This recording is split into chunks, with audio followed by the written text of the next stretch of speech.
Hello, Jeremy. Okay, here's where I'm at with your designs.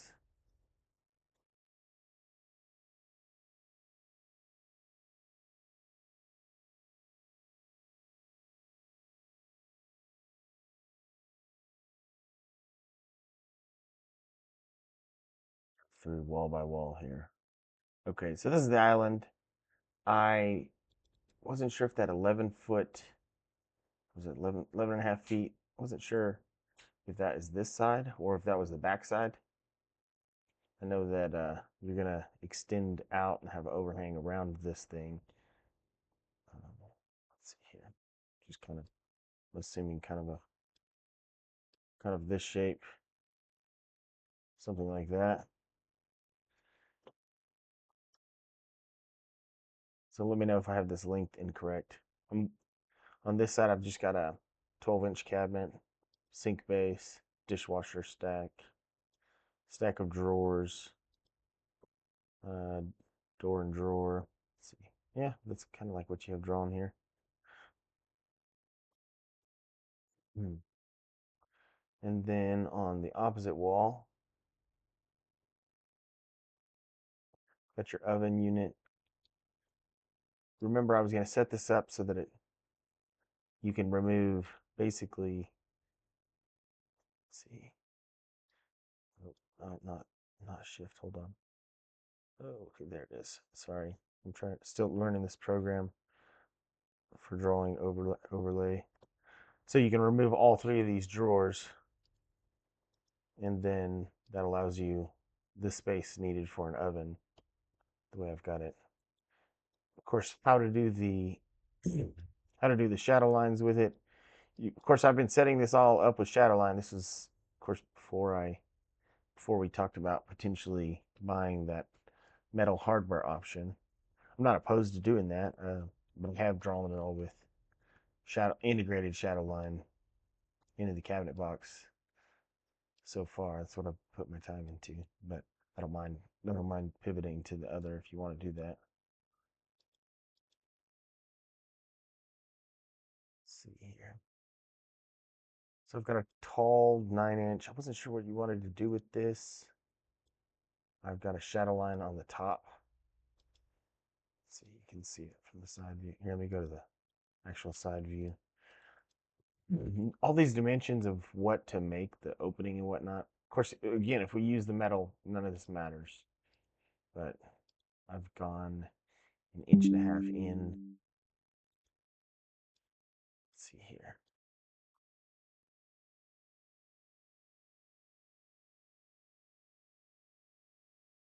Ways those shadow line dimensions um, can all be modified. We can choose what we want to do there. In this next unit, I've done this is side view. I've done the shadow line here, shadow line at the top, but then in the middle, kind of like we talked about, so that this spacing. Let's see here. This is like 14.56 inches. This is same 14.56 overall. Hmm. Now, oh, okay, so that's a concern is the cooktop will need some room, depending on which one you use. So let me draw your countertop, 25 and a quarter, inch and a quarter tall. A lot of times they're about 4-ish inches. So it's gonna need to clear here, which may affect our shadow line dimension here. But you've got right now, 4 and you might be able to just might increase this clearance of the drawer box. This affects the distance here. I can choose like 1.5. I can also change the change this room so you have more room behind it in case you need to route your electrical or something for it. I can change the drawer guide we're using to like an 18. You might be able to do something like that. Or we could just kill that drawer altogether. I don't know. Let me know what you think. Oh, not 3.75, you would actually have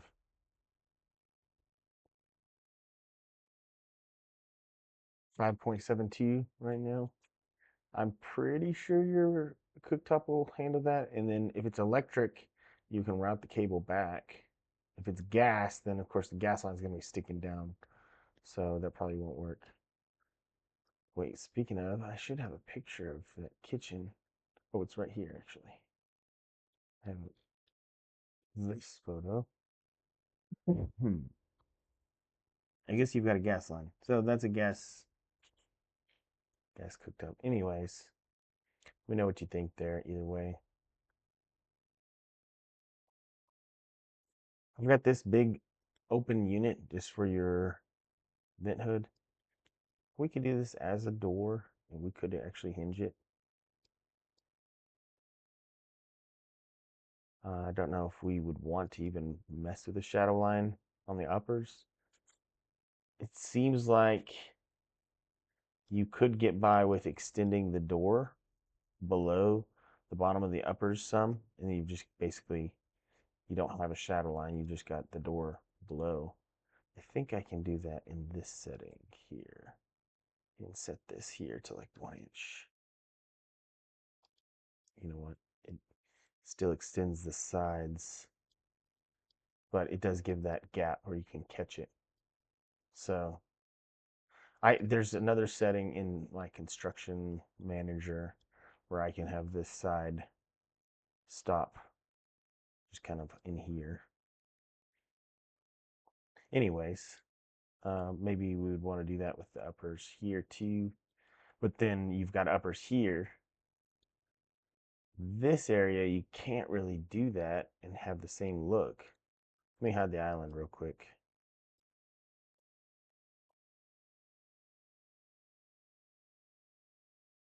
Okay, so I've got a white oak case, 12 inches deep. Same thing here, 12 inches deep. And I haven't drawn it yet, but I intended to cover this with the side. We talked about potentially trying to use this space for something though, didn't we? I'm gonna need a reminder of our conversation there. Um, I guess it kind of bothers me that I don't have a straight line across here. Let me enhance this for a second. You can see my lines. I'll definitely want to play with these. Let's see, how do you do this again? Shift. Yeah, so there we go. Let me just do, oh, well, I'm still learning my drawing tool here for over. I've installed a tool that allows me to draw over the screen as I'm making a video and not.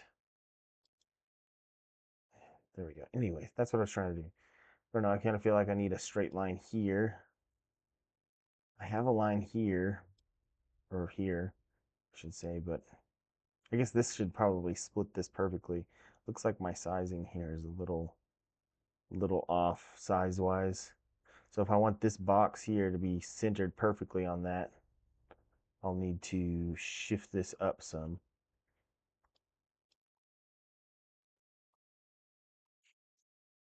Hmm. Okay. And then as for the shadow lines on these, kind of just did a shadow line below this box. Kind of makes it work. Again, the how we orient, if we do the metal, how we orient those is going to be a question on every one of these pieces. And it looked like that one that I sent, one of those only went up to 24-inch in length. Don't ask me why. That seems silly because I mean you regularly have drawers that are 3 foot wide. Let's see here. So I would want a shadow line. By default, it's been drawing them on the top. I've been having to go in and change it here and then add it back to the bottom for my shadow line. Boom. So I guess that probably would be best on this upper, just so you can open it there. I did one here too, over the fridge.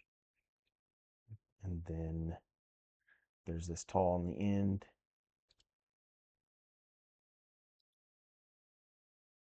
did one in the middle, which has got like a finished end, but then between them, me, I can hide the doors. You can see how this is.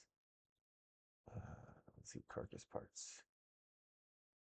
It's not showing my shadow line pieces though. Hey, that's not cool. Let's see.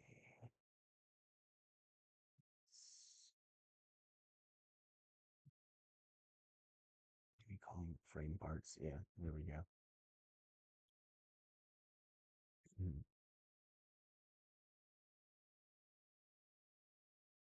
So it makes it kind of funny on a shelf, I just realized. It's centering the shelf here. I suppose that shelf, I suppose it would look better, and we can do it this way. I don't know how to get the software to do it, but in reality, we can do this, where the shelf goes all the way back, making that top part of it, and then starting an L type shadow line below.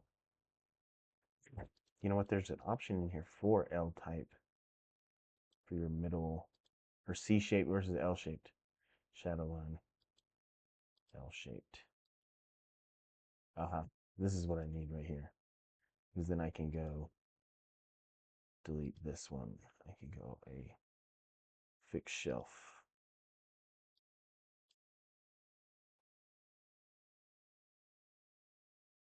Let's see here. This would need to be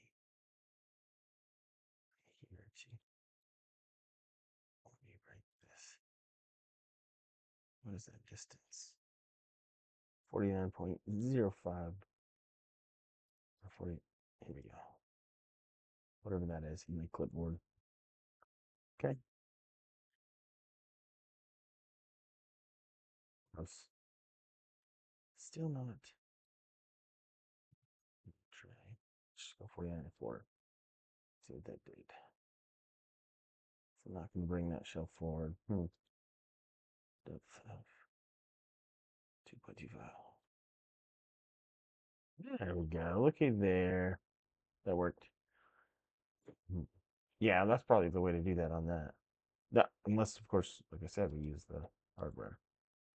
So, anyways, that's where I'm at with it. Let me show you through the shadow line construction method just for a second. So I have these options in here. Shadow line construction. So it does have a hardware option, but this is like in replacing the seed channel that would be here that would need to be a painted surface with a hardware option, which tells me that there's probably readily available hardware that I can get that meets some of the qualifications that are probably already set up in the software. And this is just for edge banding. If I want to put an edge band on the front of the shadow line. Same thing here, edge band. This is above your drawer. See, you also have the option of choosing shadow line on the edges, but obviously we're doing horizontal on this. This is at the top there. This is between drawers. Let's see. You apply it to your bottom drawer. Okay, this is if you want to put it below the drawer, which I had opted not to. Let's see. To your edge drawer. Okay, so this is like on the left and right sides of the drawer. It's weird to pull open a drawer from the sides anyways. Apply it to your middle drawer. Okay, for door here, this is kind of what I was looking at. Because they have the vertical option. I saw a few photos where they had the vertical shadow line going down the side. Metal door. Anyways, those are the options for it. I don't think I changed anything, did I? No, I didn't change anything. Okay. Let me know what you think. Uh, I'm sure I forgot something. There's a couple things that I remember us talking about, and for whatever reason tonight, I cannot remember. But I'm sure watching through this, you'll see some of those. I don't know what happened to my shelf. It just disappeared. Let me know. Thank you.